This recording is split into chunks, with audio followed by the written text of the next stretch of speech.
Hello, Footballer Nation, and welcome to the greatest rising podcast in football. My name is Carson, and I am a Battlehawks-aholic. My name is Alex, and I'm a Bills-aholic. I'm Ian, and I'm a UFL-aholic. To hear more about why I am the only person still loyal to a UFL team, apparently, make sure to stay tuned for the rest of the episode. But first, we're going to go ahead and roll that intro.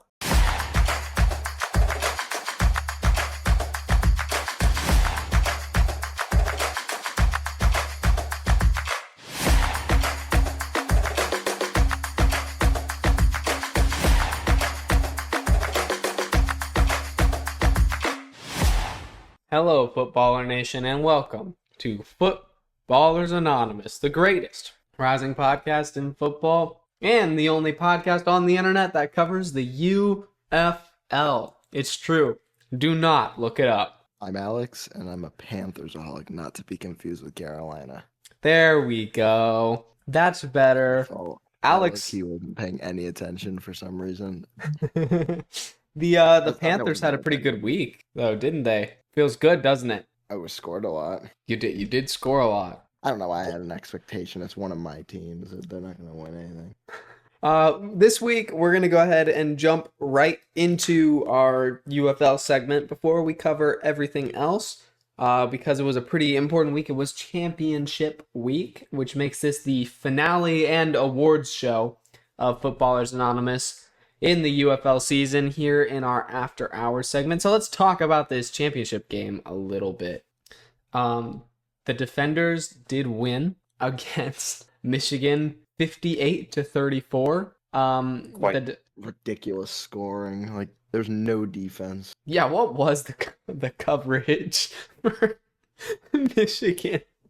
You know, and I even talked good about the defense. I was like, you know, the offense is the better unit, but the defense is really sneakily good. They proved me wrong on so many levels. To be honest, that's just, it was completely disappointing. None of those players played like they want to be on an NFL team in the future.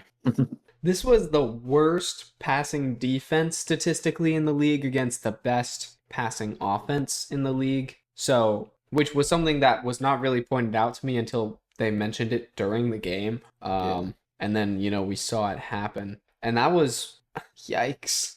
I think a point that I brought up last week came exactly as expected it to be in the situation where the defenders actually completed passes, which the Stallions didn't do in the conference game, and that's what really bit the Panthers in the butt. Jordan Thomas was 21 for 28, 390 yards and 4 touchdowns. That's insane stat line. Perfect passer rating as well. No, it wasn't. That was the he was 2% off. He broke the passing yards record for the UFL in that game during a specific game. And he also, the Defenders, broke the record for most points ever scored by a team in a spring football game. 58 points. They scored 31 points in the second quarter. Yeah, not that great. It was really just the defense that lost this game. Just to talk to you about Tom who's passing. Bryce Perkins had the same amount of completions off 35 attempts for only 60 less yards, same amount of touchdowns, but 1 interception. But that granted gave him a 40% less passer rating. So both teams really played well offensively. It was just the Panthers defense could not get a stop at all. You mentioned this last week, Ian, in your prediction, and I definitely agreed with you that when it came down to this matchup, your prediction came down to, and this game eventually came down to what team was going to make fewer mistakes. And DC made almost none. Yeah, almost none. There were only just mistakes on the defensive side of the ball, and they were still doing a lot less mistakes than the Panthers were. Yeah, DC was just doing what they wanted when they wanted to on offense, and it was, for me personally, I love offensive games. I really enjoyed seeing this offensive performance from the Defenders and the Panthers. Defenders more so, but yeah, it was just overall a crazy game. The Defenders spread there was 8 different receivers got receptions, but on the other side of the ball, 10 receivers got targets for the Panthers. So both teams are doing a really good job spreading the ball around. Yeah, I just love offensive games, and this was a very offensive game. It looked like it was going to be a very close race in that first quarter and those first couple drives. Like both teams made it pretty clear that it was going to be a shootout. But DC, I mean, they took it away and they proved literally everyone wrong. We all unanimously had them as the lowest ranked team coming into the playoffs out of the 4 playoff teams. Destroyed the Battlehawks. I initially thought that was more on the Battlehawks than the defenders being good. And I still stand by the fact that the Battlehawks had a lot of issues that game. But I mean, the defenders definitely proved themselves. Jordan Ta'amu also proved himself. It was a game. Something I mean, I think we're also justified in like if we were looking at it like towards the end of the season, they were not playing very well. Their second half of the season was very pedestrian. I mean, I'm looking back, like I believe they went 2-3 in their last games, and their only wins were a very close one against the Renegades and a win against the Brahmas. That was also pretty close. Yeah. They were definitely holding a lot back. You know, I'm going to bring up a big stat that's probably overlooked by a lot of people that definitely played a big factor into this game. Just simple punting. The Panthers punted the ball 3 different times, and the defenders didn't punt a single time. That speaks volumes to how the offenses were performing in comparison to each other. That's crazy.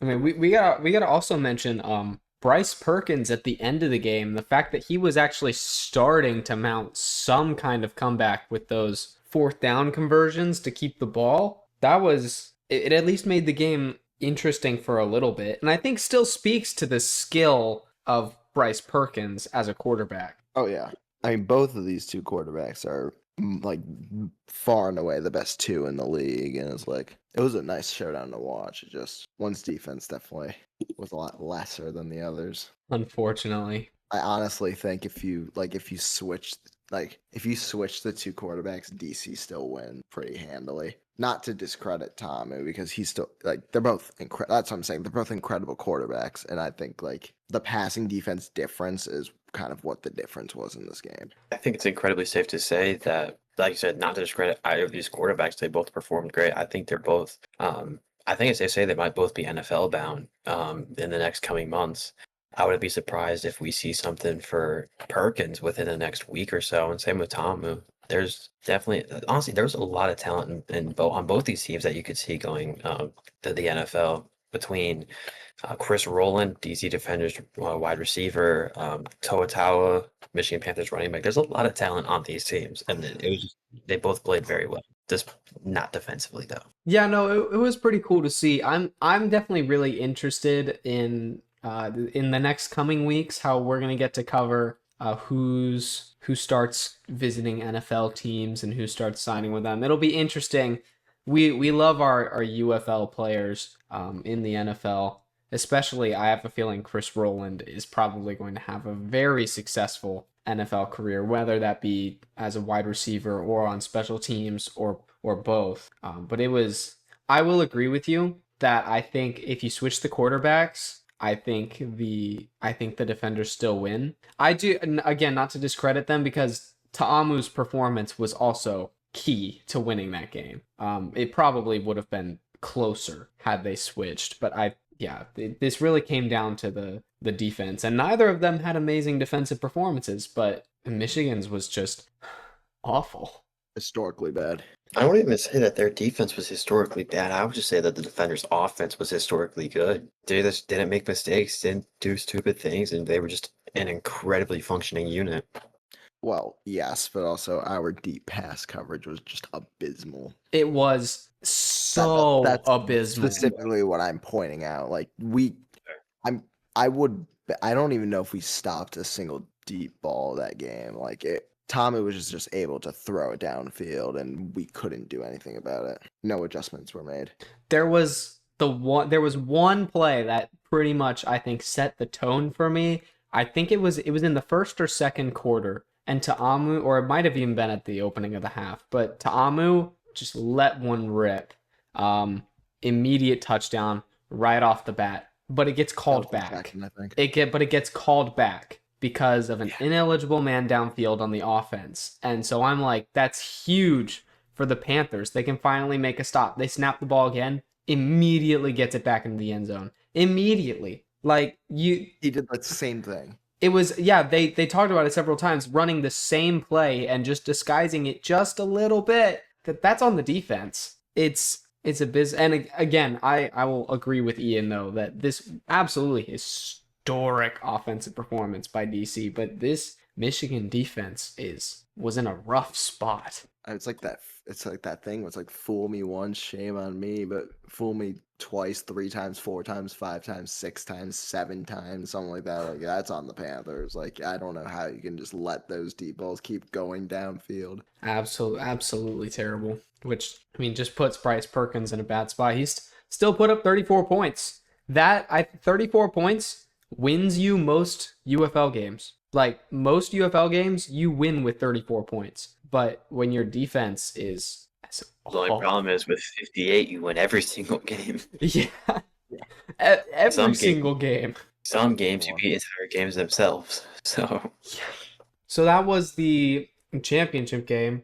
Very fun to watch in St. Louis. But now we get to the kind of finale part of our show. Wait. I want to mention one thing before we get there, though. Oh, sure. Ignore my segue. Go ahead. I think now is the perfect time to mention that the only team that the Brahmas beat this year was the defending champ, Defenders. In DC. Wait, that's so funny. And when you say the Brahmas, you mean the 8th UFL team, right? Yes, of course. And now before we continue on to our next little segment, Ian had a perfect week. Let's go. First one. Let's go, guys. Let's go. Slight asterisk, but yes, he did have a perfect I was 1 week. for 1.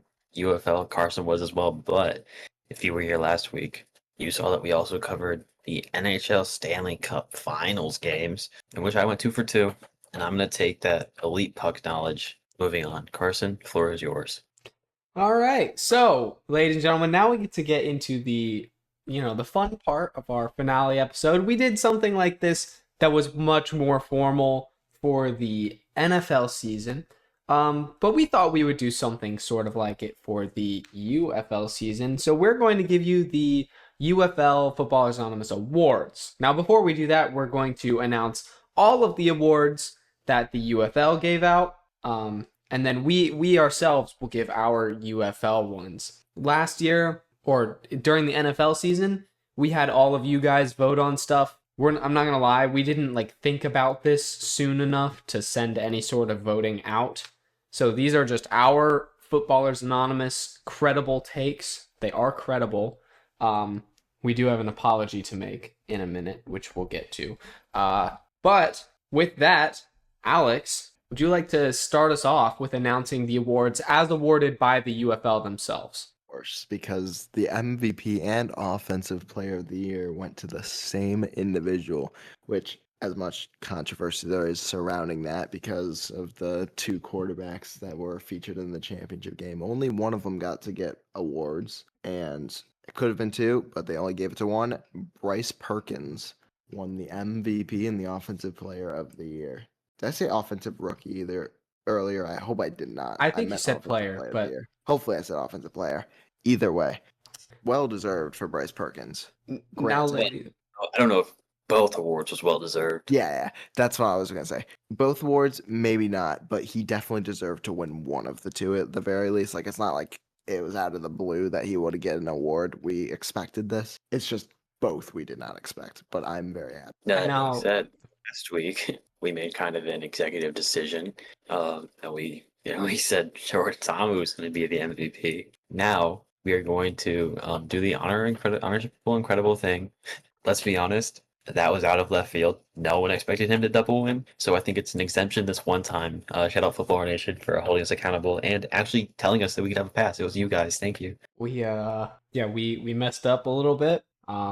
I did provide a brief disclaimer in the video because the announcement came out before the episode released, but we we did not even believe it, or we did believe it possible for a player to win Offensive Player of the Year and MVP because we've discussed it before on the pod, actually. It has Um, happened. It has happened.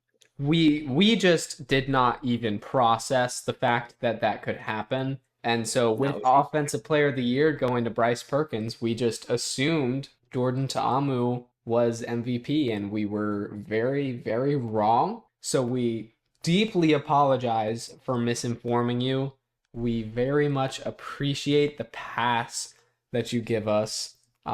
We are going to work so much harder to keep our credibility and ownership up to date for you, of course, Footballer Nation. And with that, I am reading your next UFL award that the UFL awarded. This is your Defensive Player of the Year. He led the league in sacks, played on the St. Louis defense. This is Pita Taumapanu. I learned how to pronounce his name, of the St. Louis Battlehawks. Very well deserved. He was a crucial part of our defense.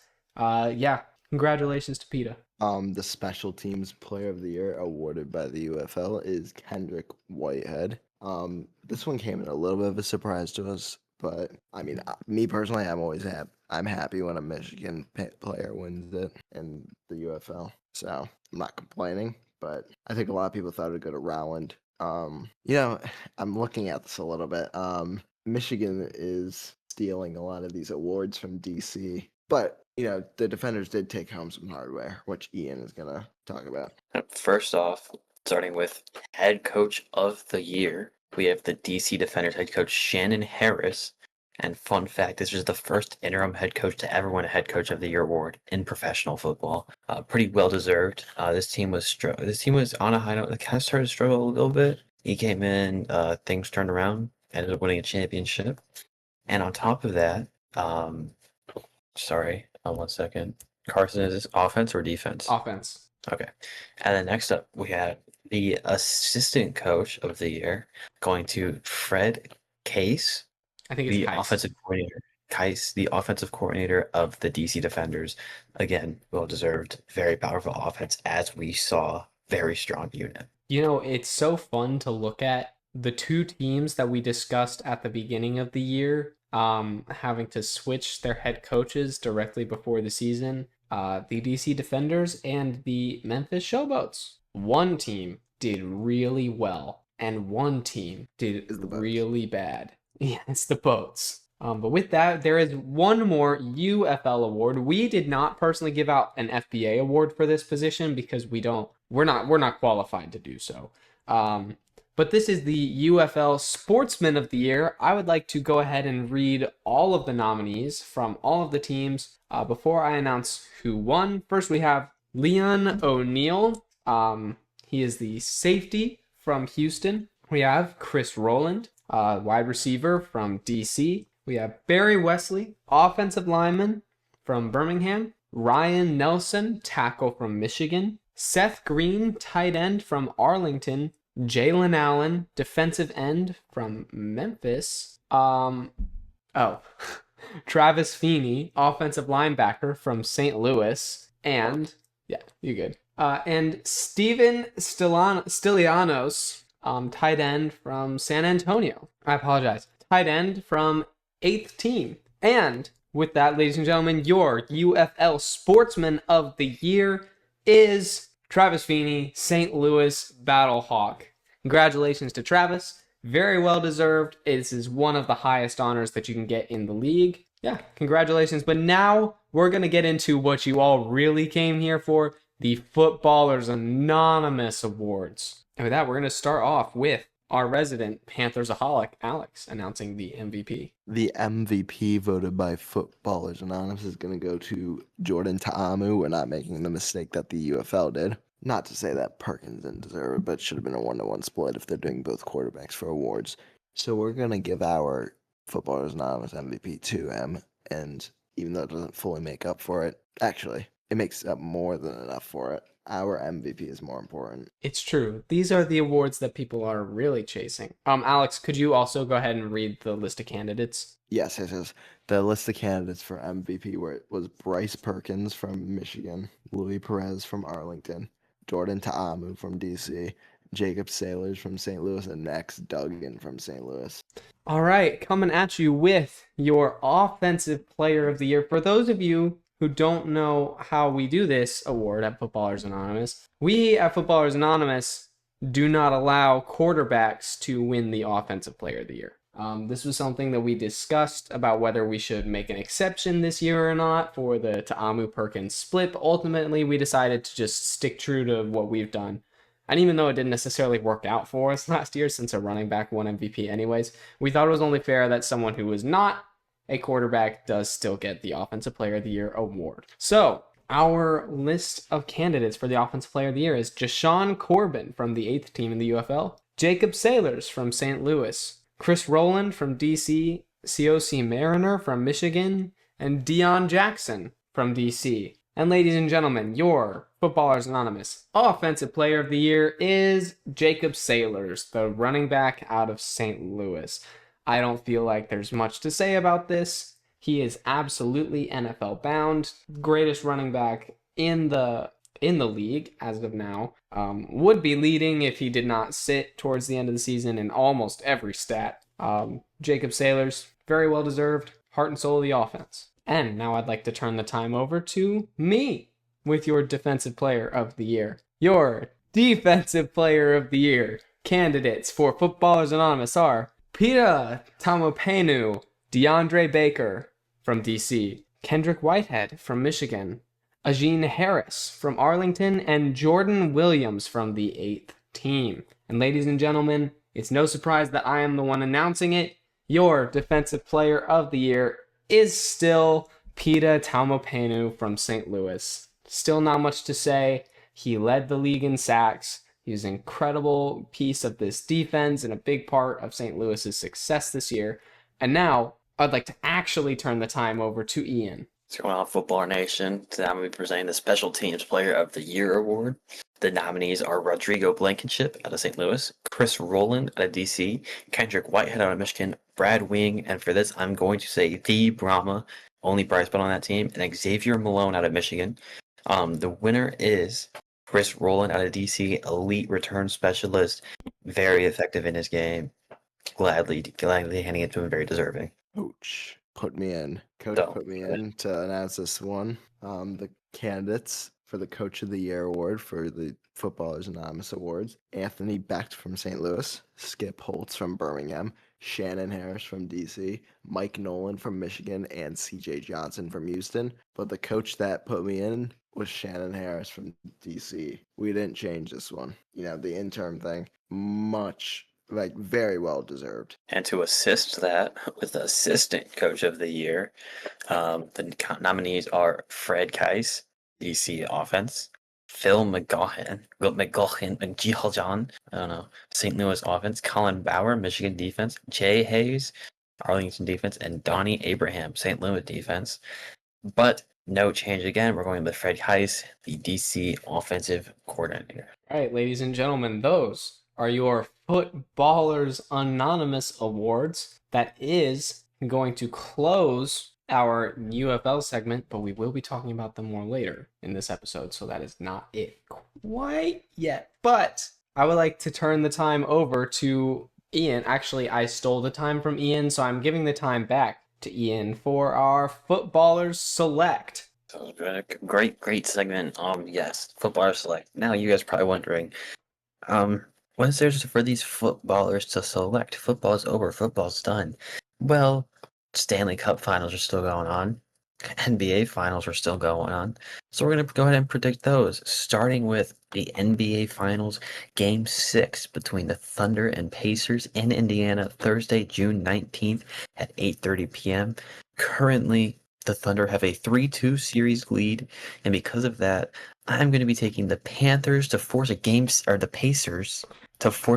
7, leading to a 3-3 tie. That's right, guys. The Panthers show up to the NBA Finals. They might be there. Who knows? And because of that, because I have them tying the series and going with 3-3, I'm also going to have them winning Game 7 on Sunday, June 22nd at 8 p.m. Shout out the Indiana Pacers. This one's in OKC, but the Pacers are bringing it home. You know, for this one, I personally think, and this is just a gut feeling, just a very gut feeling. I'm gonna be taking the Thunder in Game 6. Finish it out. I don't have much to say. I'm just really feeling OKC. I'm taking the last possible combination here. I think the Pacers win Game 6, but I'm taking the Thunder in Game 7. So we're gonna have a winner.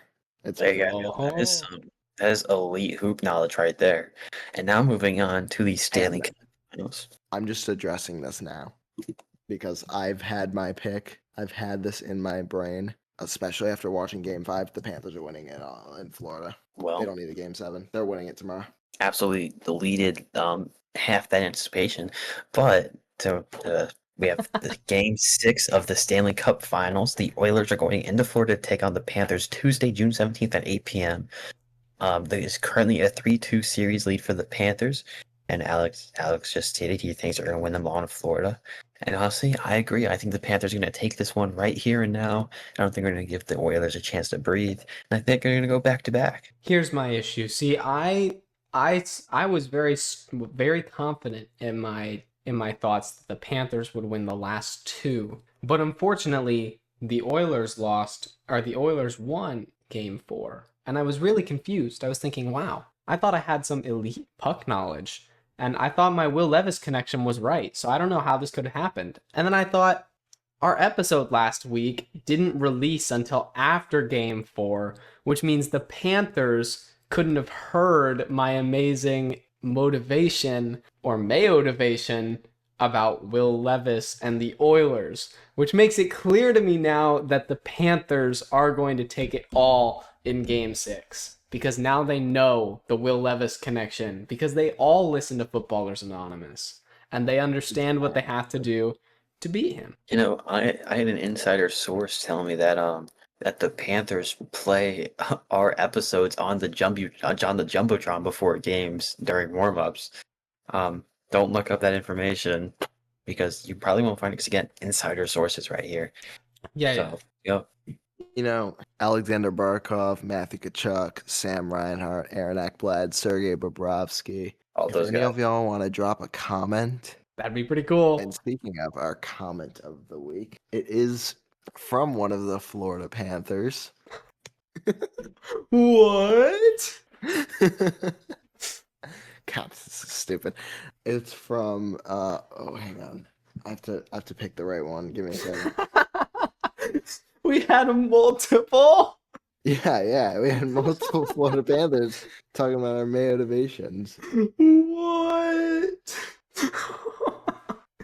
From Sam Bennett. He said, "I'm leading the league in goals scored this playoffs, and it's all thanks to Footballers Anonymous." Of course it is. That's what Of I was course it saying. is. Don't go looking for the comment. We give him the motivation pre-game when they put our episodes up on the Jumbotron. Exactly. You know, they're probably listening to us warm up right now. Like, they're hearing this while they're warming up. You got this, and Panthers. They're cheering him. When I say I'm a Panthers aholic, not to be confused with Carolina, I never said not to be confused with Florida. Oh, bum, bum, You know, my bum. team is the Sabres, but like they never make the playoffs. Oh my gosh, guys. Hey, we didn't introduce ourselves for either of these. What's going on, Football Nation? I'm Ian, and I am a Bulls-aholic. And also, in some cases, a Blackhawks-aholic. Oh God, this is gonna get clipped everywhere. Just because of my teams. I'm Alex, and I'm a Pelicans-aholic and a Sabres-aholic. What's going on, guys? I am a Coyotes-aholic until next season when I root for the Mammoth. And what's going on, Hockeyer Nation?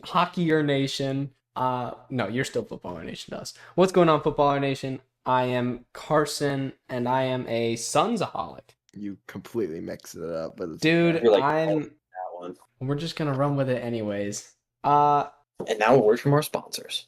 Motivations with Will Levis. Tough segue. Okay. Carson was sinking. I had to throw him. I was sinking, bro. He was spiraling. He didn't know what was going on. And with that, congratulations again to Jordan Ta'amu of the DC Defenders for being named the 2025 UFL MVP over Bryce Perkins. Some may call it controversial, but not us. we're too emotionally shattered from what just happened to Alex's Panthers. They let us cook, and then they burned down the kitchen. Bum bum bum. We flew so high, we clawed and fought. But the defenders, they just could not be stopped. I brought the hype, I wore the teal. Now I feel it's pain that's real. Bum bum bum bum bum bum bum bum. Out of keep, beautiful. Speaking of beautiful, FBA merch is here. That's right, folks. You can finally rep Footballers Anonymous with our official merch. Shirts, hoodies, mugs, stickers, and enough drip to make even Mitchell David Trubisky nod in silent approval from atop his golden throne. Check it out at footballersanonymous-shop.fourthwall.com. And because we love you, like the Panthers love drafting linebackers in the first round, here's the deal. The first 5 customers will become official FBA VIPs and receive personal video messages from all 3 of us. The first 50 customers will be immortalized in the credits at the end of each video as official FBA supporters. And for the next week only, use code ALLUFL at checkout to get 10% off for our UFL playoff sale. That's code ALLUFL.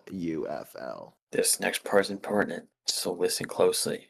We are not AI. This was not written by AI. This was written by real football degenerates, all of whom still believe in Mitchell Trubisky, one of whom wrote a musical about losing a playoff game, and one of whom still thinks the Cardinals can win 9 games. It's Carson.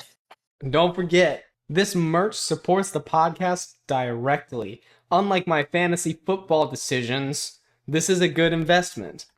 Also, I repeat again, if anyone has seen Donald De La Haye, also known as Destroying, please contact us immediately. We don't know where he is. No one does. No one has. We don't know what happened. I'm officially taking action and offering a reward to the first person who gives us any information. 1 free Bears-themed FBA sticker and a safe, secure handshake from Carson to anyone that brings Donald De La Haye home safely. You're lucky it's not a Kyle Pitts jersey. You'll get that if you fail. So head to footballersanonymous-shop.fourthwall.com. Use code ALLUFL, that's ALLUFL, for 10% off for 1 more week and become part of the FBA legacy before it's too late, and then you're just another Footballers Anonymous fan. You could be an early Footballers Anonymous fan with this one. This has been the FBA merch segment live from the FBA Awards. Up next, Mitchell Trubisky wins Comeback Player of the Century. He never left. And remember, if you can find Donald De La Haye, we're offering 1 free Bears-themed FBA sticker and a handshake from Carson. A secure handshake. Don't forget that. A sticker and a handshake from someone who's not even him. That's right, you, the fan. Reward.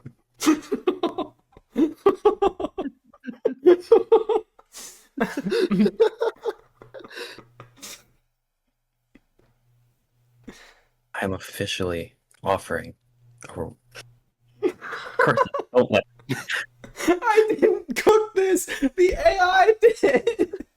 No, I said don't laugh because you started Oh, giggling when I was My trying fault, to. my fault. This is going in the blooper reel. We- This is, ready? I'm locking, ready? I'm officially taking action and offering a reward.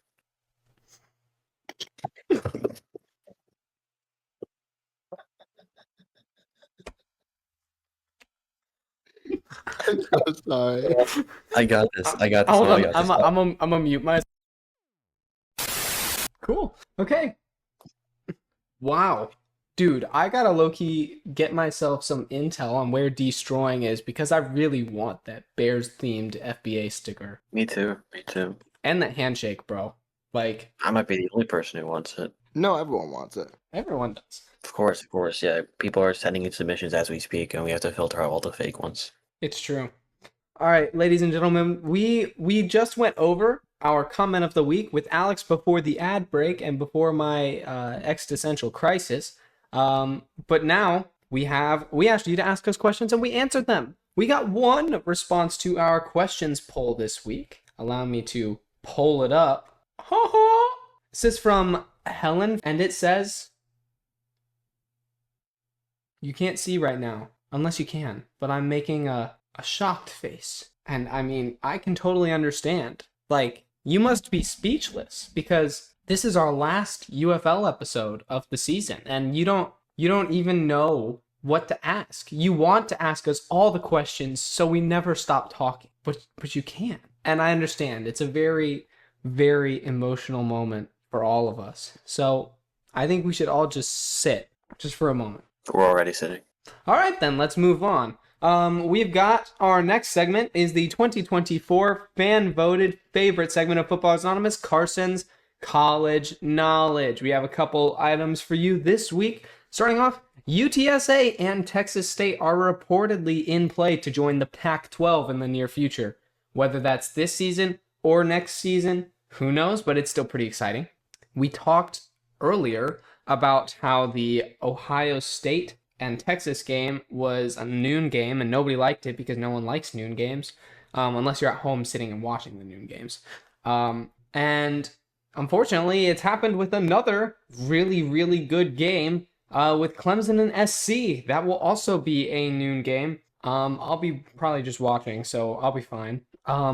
But we do have Auburn and Georgia, which will be a night primetime game, and that will be the first time it has been since 2012, which is kind of crazy given that rivalry. And then the last piece of news is actually a piece of news from last week that I totally just did not think to cover because I just kind of assumed we'd already talked about it, but we hadn't. So allow me to give you the most important piece of Carson's college knowledge in so long. Schools are now officially permitted to pay their own players, which is completely changing the NIL scene and allowing college athletes to make far more money.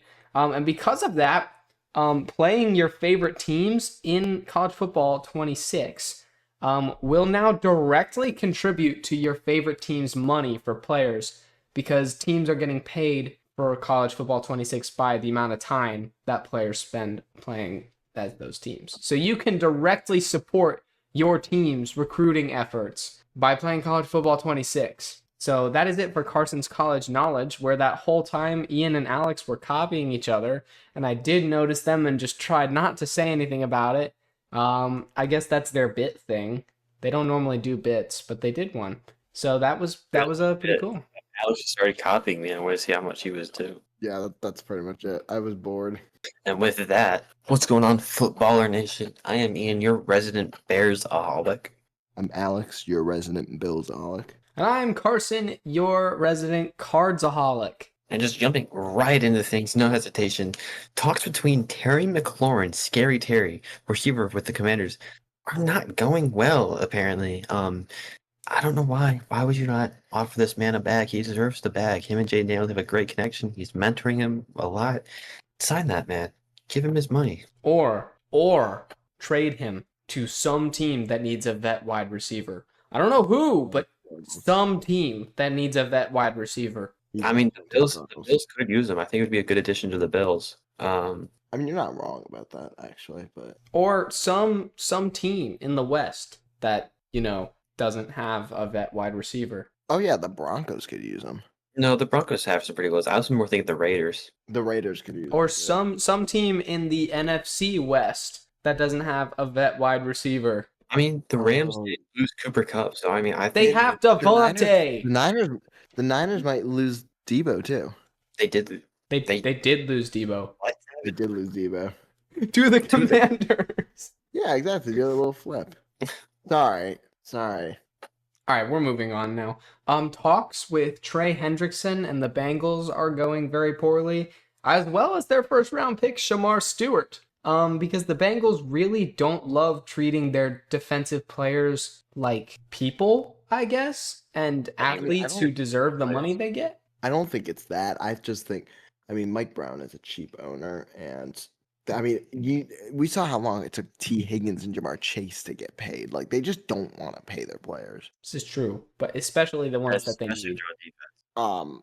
Jason Kelsey is almost positive he has CTE from his time playing football, which is unfortunate. Wouldn't be surprised, honestly. Not saying that he acts like he does or anything. It's just a side effect that happens with the sport in most cases. No player leaves unscathed, and Jason Kelsey hasn't really had any major injuries that I'm aware of. So, Yeah. and hey, he's a lineman. He's in the trenches. It happens. You know, if he does though, he's still pretty he's still coming up pretty good.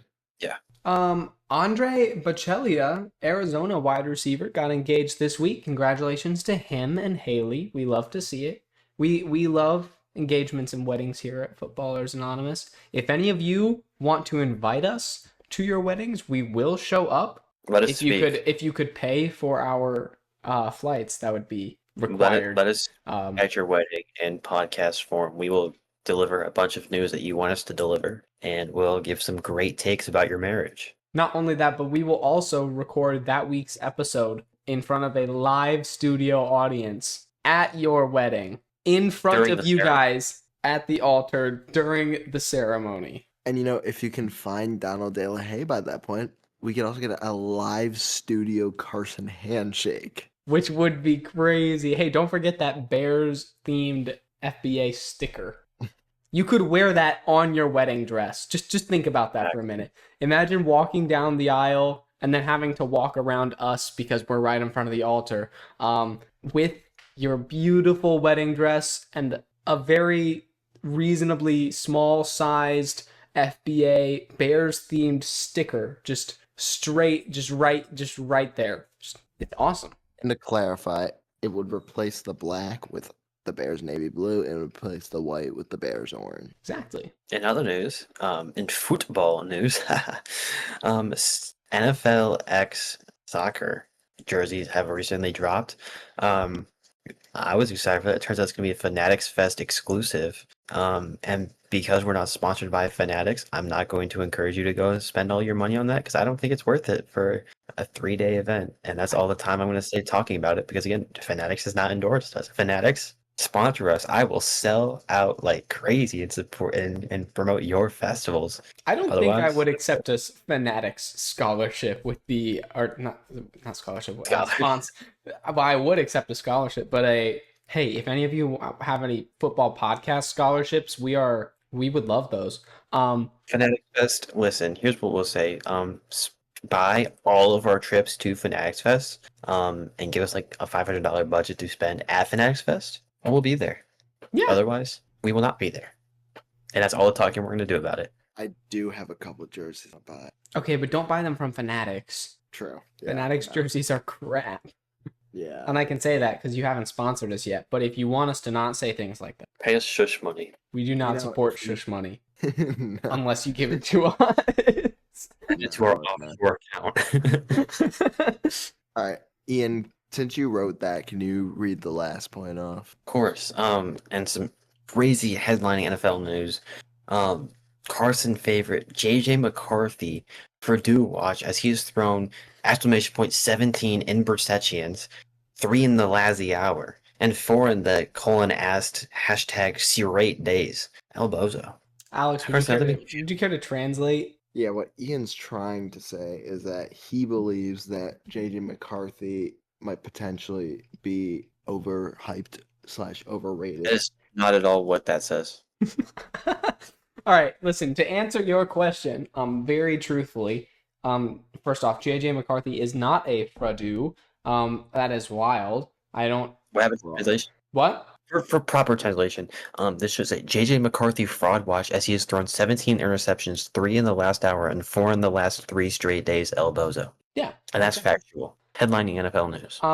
So this is not at all factual. JJ McCarthy, people are starting to rip on him because he actually started throwing interceptions at camp.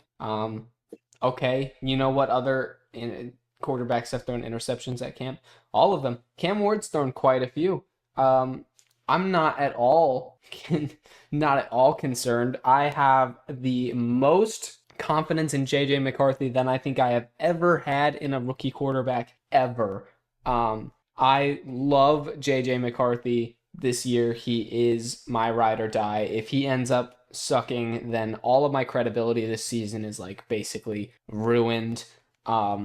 He's going to be that guy. Yeah, I have nothing else to say. The real news in this is that after being flawless, he did throw 3 interceptions a day in 3 straight days.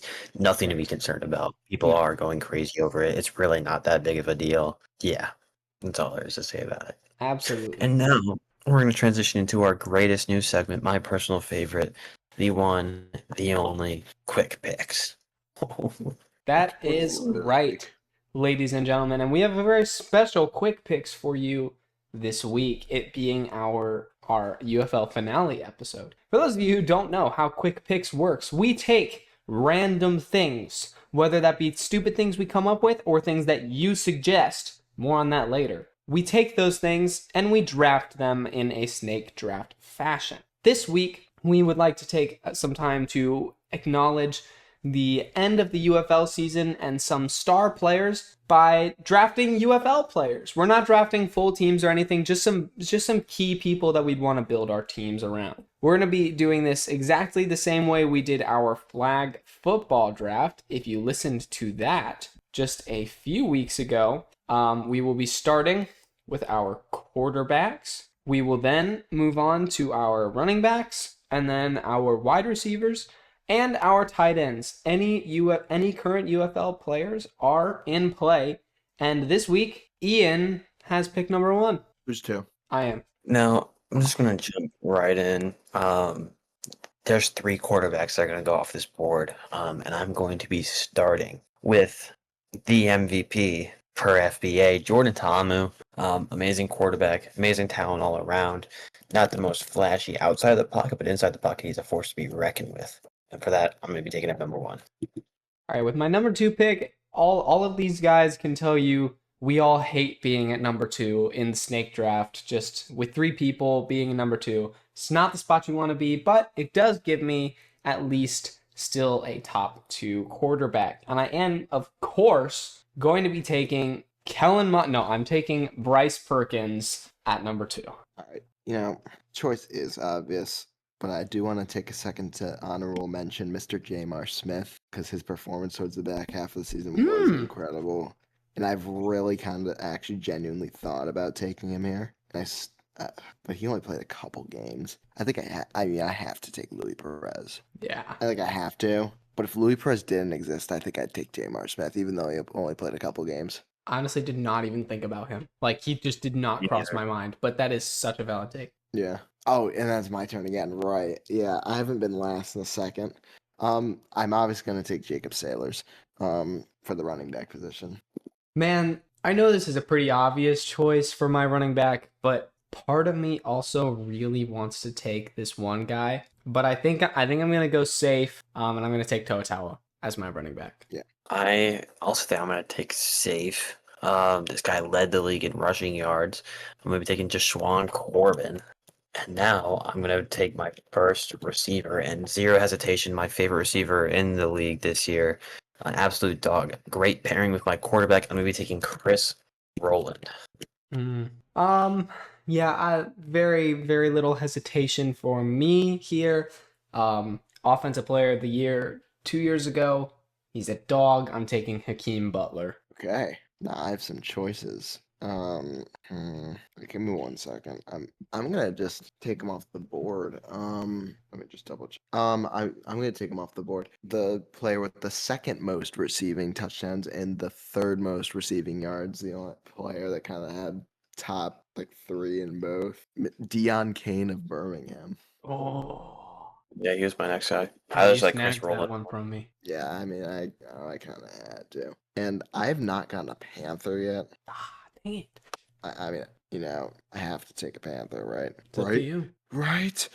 Now, it's more so, honestly, a matter of which one do I take. But I'm going to take Mariner. I can take Malik Turner as well. But yeah. All right, with my next receiver, I think this guy pairs really well with Hakeem Butler and has been one of my favorite receivers this year. I'm going to take Ja'Cour Pearson of the St. Louis Battlehawks to match him up with Hakeem Butler. That's upsetting. But luckily, I had a backup in this event. This guy led the league in receptions. Very solid receiver. Great package, honestly. I'm going to be taking Justin Hall. Mm-hmm. And now for my tight end, I'm going to be taking Birmingham Stallions Jordan Thomas. Shout out Carson for putting us on this guy a couple of weeks ago. Honestly, just an amazing guy, amazing body, amazing receiving talent. Great tight end.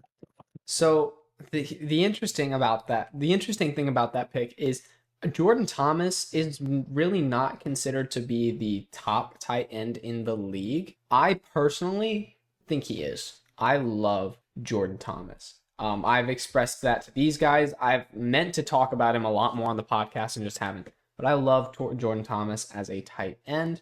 But there is another tight end on the same team who, by most people, is considered to be the best.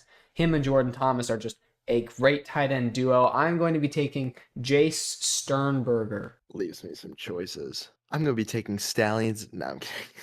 Do they even have 3 tight ends? Like, I don't know. I wonder. All right, with the 3rd tight end pick, I'm taking Gunnar Oaks of Michigan. Very solid guy. Mr. Arella UFL. Mr. Irrelefel? I don't know, Ian. You're the guy who always comes up with these. Yep. And that's going to do it for this draft.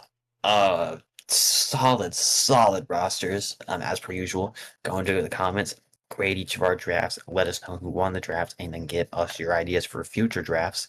Green beans. Green beans, man. But with that, ladies and gentlemen... Casserole. Yeah, Right, I hate green Way bean to casserole. ruin the moment, way to kill the Okay. vibe. Yeah, we're ending, because of Alex, we're ending the episode. Carson, do the thing. Ladies and gentlemen, that is the end of this episode of Footballers Anonymous and this season of spring football in After Hours.